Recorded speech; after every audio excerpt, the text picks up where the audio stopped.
Hello, I have this just placed right on the ground here, right on a surface where it's just neutral, just all black. So this is, I guess, more like a podcast, um, than video. I just don't feel like doing video right this second. I don't want to get all that animated and everything for this. I'll do a longer video about it, in the near future, the near term, I guess you would say.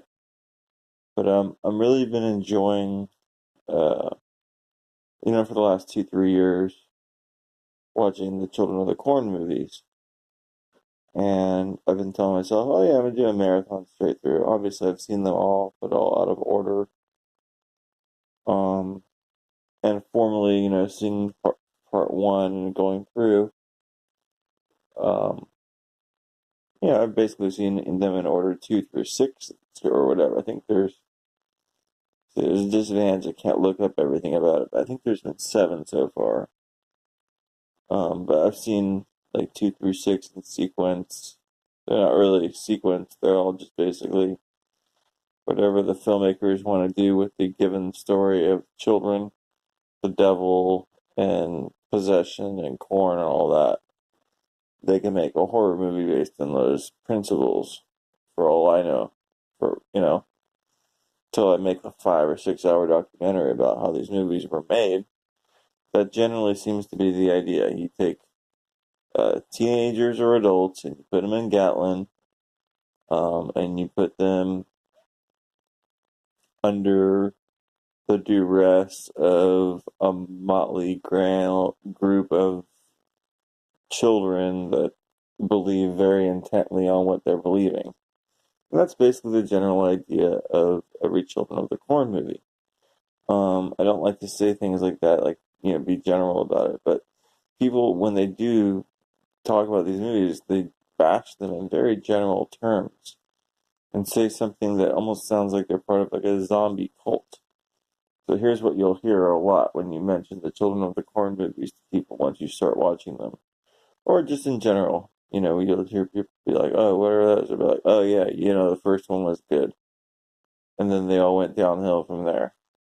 And that couldn't be further than that's, in my humble opinion. And if you really analyze the movies and everything like that, um, it is, it's by far not the best film of the series, part one. So I don't even know what people are talking about, for instance. I mean, I'm rewatching it again. It's like 40 minutes into it, and they're really not even in Gatlin all the way. So you can take that with a grain of salt. So let's really break down this series. Children of the Corn 2 delivers on the false promise of Children of the Corn 1. It brings you a familial relationship drama, in the vest of a children in possession horror movie. The father-son dynamic is a great, great struggle in that film. There's some beautiful, beautiful scenery as far as the young woman that's in it. There's some great scenery in general. It's a beautiful movie. Um, Children of the Corn 2, highly, highly underrated. Basically, I think Children of the Corn 2 was almost like a reboot. It relaunched the series. It came out 8 years after Children of the Corn 1. And if Children of the Corn was so great, then, I think it speaks for itself. Children of the Corn 1 isn't so great. Children of the Corn 2 is highly underrated, which leads to Children of the Corn 3. And it's hard to believe it was just direct to video, but I guess, rights holders wise and everything, dimension, they say, hey, we can make a quick buck on video, let's do it. Sell all these units or however that works. And I mean, if you're listening to this and you have not seen Children of the Corn 3, I really suggest you buy the Children of the Corn series like now and put that in.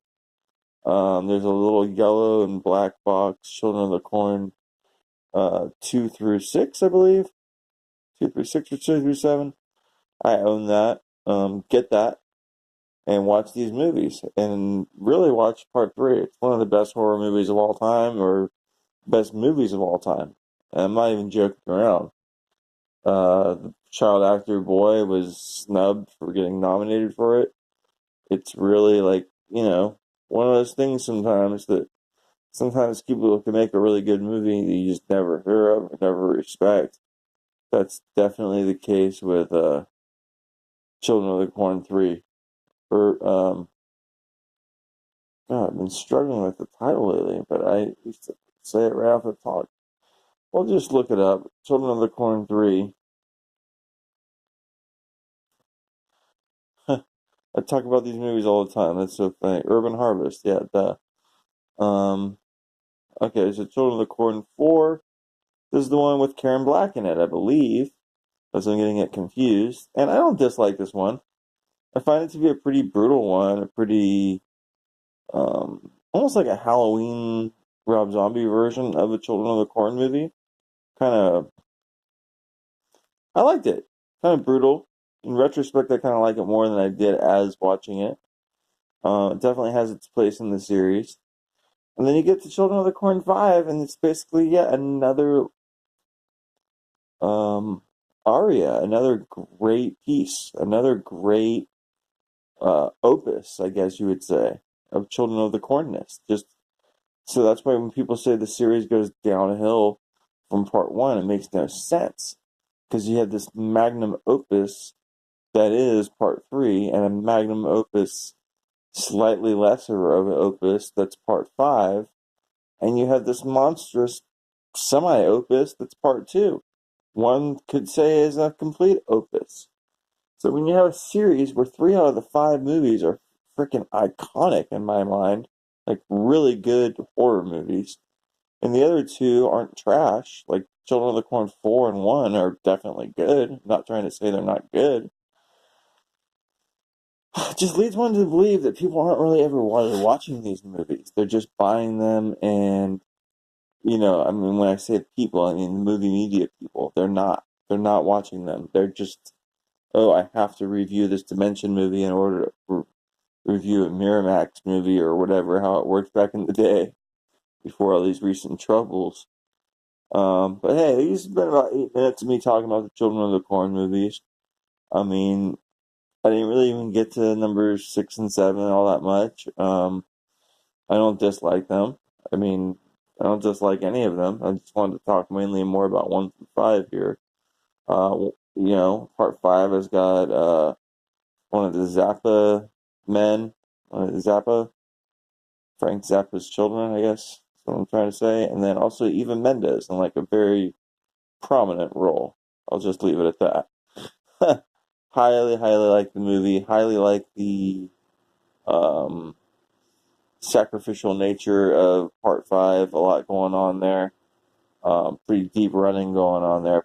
Pretty deep stuff going on in part five. Highly, highly enjoy it. Like I said, I wanted to keep it kind of brief here. So part three, definitely check that one out. Urban Harvest, no doubt one of the best horror movies of all time. This has been the Barbecue Network talking about the Children of the Corn movies. Looking forward to barbecuing some corn up and talking some more and more specifics about them and maybe having some guests on. Children of the Corn, totally great. Bye for now.